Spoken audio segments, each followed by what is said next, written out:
దాంట్లోకి మీరు వెళ్ళి నా ఆధార్ కార్డు ఇది అని ప్రూవ్ చేసుకోవాలి. దానికి ఎంత అయితే నాకు తెలిసి 10 రూపాయలు ఎంతో ఖర్చు అవుతుందని అన్నారు, ప్లస్ జిఎస్టీ అనుకుంటాను.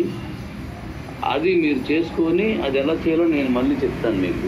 దాన్ని చేసుకొని మీ ఆధార్ కార్డుని పాన్ కార్డుని ప్రూవ్ చేయించుకోవాల్సి ఉంటుంది. అంతేగాని మీరు ఒక 14 నెంబర్లు ఇచ్చేసి 18 నెంబర్లు ఇచ్చి ఇది నా ఆధార్ కార్డు ఇది నా పాన్ కార్డు అంటే నాకు ఏ సంబంధం లేదు. అది సో అలాగే ఏదైతే లింక్ అయి ఉంటాయో వాళ్ళకి మాత్రమే ఆ అకౌంట్ లింక్ అయినా మాత్రమే యాక్టివ్ గా ఉంటుంది. మన అకౌంట్ లో ఉన్న స్టేకబుల్ కాయిన్స్ మాత్రమే ఎక్స్చేంజ్ లో పంపిస్తాను. ఎందుకంటే ఇప్పుడు ఒక వివరణ ఇవ్వాలి. రవి, నువ్వు మంచి పని చేసావు, వెరీ గుడ్. నేను గుర్తుపెట్టుకోండి, మీకు మీరు కొనుక్కున్న కాయిన్స్ 500కి ఆ రోజు రేటు ప్రకారం ఎంత వస్తాయో అన్ని మీకు ఇచ్చేసాను. 100 రోజుల తర్వాత మళ్ళీ మీకు ఇచ్చాను కూడా. అవి 100 రోజులు చేసిన తర్వాత ఇచ్చాను లేదా? ఇక మీద కూడా అలాగే జరుగుతాయి. అలాగే మీరు వేరే వ్యక్తులకి రిఫరల్ ఇచ్చి మన సంస్థ గురించి మీరు ఎక్స్ప్లెయిన్ చేసి ఫోన్లో కానీ కలిసి కానీ మాట్లాడినందుకు గాను నాన్ స్టేకబుల్ కాయిన్స్ అని మీకు ఇచ్చాను. మీరు కొనుక్కున్న దానికి కాయిన్స్ ఇచ్చాను, మీరు కష్టపడి పని చేసిన దానికి కాయిన్స్ ఇచ్చాను. ఓకేనా? స్టేకబుల్ కాయిన్స్ అనేవి మాత్రం మీ దగ్గర ₹1 తీసుకోలేదు, మీకు ఏ పని చెప్పలేదు దానికోసం.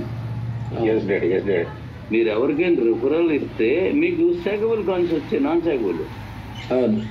కానీ మైనింగ్ అనేది నేను మన సంస్థ కాయిన్స్ గతంలో కూడా 2-3 సార్లు చెప్పాను, మీ అకౌంట్లో ఉంచుకుంటున్నాను. అవి 100 సంవత్సరాలకు పైబడి వస్తూనే ఉంటాయి. అలా వచ్చినవి ఆ రోజున్న రేటు ప్రకారం మీరు అమ్ముకొని ఆ క్యాష్ మొత్తం మీరే తీసుకోండి.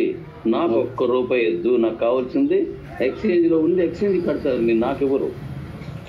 ప్రభుత్వం ఏదైతే ట్యాక్స్ 30% ఇచ్చిందో లేదంటే ఎంత ఇస్తుందో రేపు April 1st దాని ప్రకారం మీరు కట్టాలి. దానికి మళ్ళీ నేను మాట్లాడతాను మీకు. ఎందుకు మీకు వచ్చిన నాన్ స్టేకబుల్ కాకుండా స్టేకేబుల్ కాకుండా అంటే మీకు వచ్చినవి ఉన్నాయి కదా స్టేకేబుల్ కానీ సేలబుల్ కానీ వాటికి ప్రభుత్వం ప్రకారం మీరు పన్ను కట్టాలి. నాన్ స్టేకబుల్ ప్రకారం ఇప్పుడు ఆల్రెడీ నేను కట్ చేస్తాను. ఓకే, ఇన్కమ్ ట్యాక్స్లో మీరు ఎలాగో చూపించుకుంటారు. ఓకే, కాబట్టి స్టాకేబుల్ అనేవి పూర్తిగా మీకు నేను ఫ్రీగా ఇచ్చినవి మాత్రమే. మరొక విషయం ఏంటంటే రమణ గారు మల్లెల సార్ ధర నిర్ణయిస్తున్నారు, అంత ధర ఉండదు అని అందరూ అన్నారు. అది నేను చేస్తుంది మీకు ఏం చెప్పానంటే ₹30 ఉంటే 10 చూపిస్తాను సార్, నేను ఒక సిస్టమ్ ఫాలో అయ్యానని చెప్పాను. అవును సార్, 1/3 ఇస్తున్నానని చెప్పారు. మీకు నేను ₹166 మన ఎక్స్చేంజ్లో కాయిన్స్ రిలీజ్ చేస్తే ఇంటూ 3 అంటే ₹500 ఉన్నటువంటి కాయిన్ 1500 3,000 5,000కి వెళ్ళిపోయింది. 29,099 కోట్ చేసి పెట్టారు, అక్కడికి వెళ్ళిపోయింది. అలా రేటు పెరగడం కరెక్ట్ కాదన్న ఉద్దేశంతో నేను 2 రోజులు ఆపిస్తాను. ఎందుకంటే కొనుక్కున్నాడు నష్టపోతాడు. ఇప్పుడు మీ అందరు కాయిన్స్ అక్కడికి వచ్చి పడ్డాయనుకో వాటికి కొనేవాడు ఉండడు. మీ రేటు తగ్గకుండా ఎన్నో జాగ్రత్తలు తీసుకున్నాను. దాని ప్రకారం మీకు అందరికీ లాభం వస్తుంది, రేటు తగ్గుతుంది. ఎందుకు ఫ్లెక్సిబిలిటీ చిన్న దాంట్లోనే మీరు తరగడం పెరగడం చేస్తారు తప్ప భారీ స్థాయిలో పెరిగే అవకాశం లేకుండా నాకు చేతనైనంత వరకు నేను జాగ్రత్తలు తీసుకున్నాను. అంటే కొన్నవాడు లాభం పొందాలి కానీ కొన్నవాడు బోరుని ఏడవకూడదు.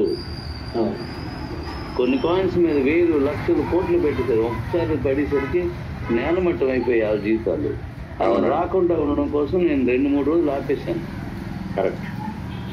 ఎక్స్చేంజ్ ఓపెన్ చేసిన 21 గంటలు 30,000కి వెళ్ళినటువంటి ఏ ఎక్స్చేంజ్ ఉందా? ఉంటే నాకు చెప్పండి, నాకైతే తెలీదు. లేదు నేను కూడా ఒకసారి ఉంటే చెప్పండి, మీకు ఎవరికైనా చెప్పినా నా చెప్పండి. తర్వాత ఇప్పుడు కాదు. సో నేను చెప్పినట్టుగానే 1/3 ఇచ్చాను, మీరు ఎప్పుడు నష్టపోకూడదని. ఖచ్చితంగా ఇప్పుడు 1/3 దాటింది. ఇవాళ కూడా 1300 1400 ట్రేడ్ అవుతుంది, నేను చూడలేదు. అవునండి. కాబట్టి నేను ఎక్కడ 1400 చీరలు ట్రేడ్ అవుతుంది. దాన్ని నేను ఏ రోజు కూడా మీకు నష్టం వచ్చేలా చేయను. కొంతమంది అపోహతో ఇది ఇలా ఉంటుంది అలా ఉంటుందని చెప్పారు. అది కాదు. మీకు రేపు పొద్దున్న ఇంకొక అపోహ అందరికీ ఉంది. ఇన్ని లక్షల కోట్ల మంది తాలూకు కాయిన్స్ అన్ని ఒకే రోజు ఇచ్చి పడిపోతే కాయిన్ రేట్ పడిపోద్దని. ఇంపాసిబుల్. మీరు ఏ రోజున జాయిన్ అయ్యారో ఆ రోజున మాత్రం మీ కాయిన్స్ వస్తాయి. మీకు వచ్చిన కాయిన్స్ కూడా డివైడెడ్ బై 12 చొప్పున సంవత్సరం మొత్తానికి ఉంటాయి, కానీ ఒకేసారి అమ్ముకోవడానికి వీల్లేదని చెప్పానో లేదా? అవును, మొదటి నుంచి మీ దగ్గర 100 కాయిన్స్ ఉన్నాయంటే డివైడెడ్ 12 అంటే 8 అంటే ఒక్కొక్క దానికి ఒక నెలకి. అవి కూడా రేటు నియంత్రణ ప్రకారం మీకు వస్తాయి. ఎందుకు? అవి నేను ఇచ్చినవి సార్. మీకు డబ్బులు వచ్చే విధంగా ఆపుతాను, ముందు తీసుకెళ్తాను. మీరు కొనుక్కొని మీకు రిలీజ్ చేస్తాను, దానికి నాకు సంబంధం లేదు. ఓకే. మీరు పనిచేసిన నాన్సేపు మీకు క్యాష్ అయిపోయింది, దానికి నాకు సంబంధం లేదు. మరొక విషయం ఏంటంటే, సార్ అమ్ముకోకపోతే బర్న్ అయిపోతాయట అని చాలా మంది చెప్పారు. నిజం, బర్న్ అయిపోతాయి. కొంతమందికి రాలేదట. ఎస్, నిజం, రాలేదట. అమ్ముకోకుండా వదిలిస్తే ఎలా అవుతుంది? సరైన ఫోన్ నెంబర్ కానీ సరైన బ్యాంక్ అకౌంట్ నెంబర్ లేకుండా డబ్బులతో పెడితే అది రాదు. కాబట్టి అయిపోయి. కానీ గుర్తుపెట్టుకోండి,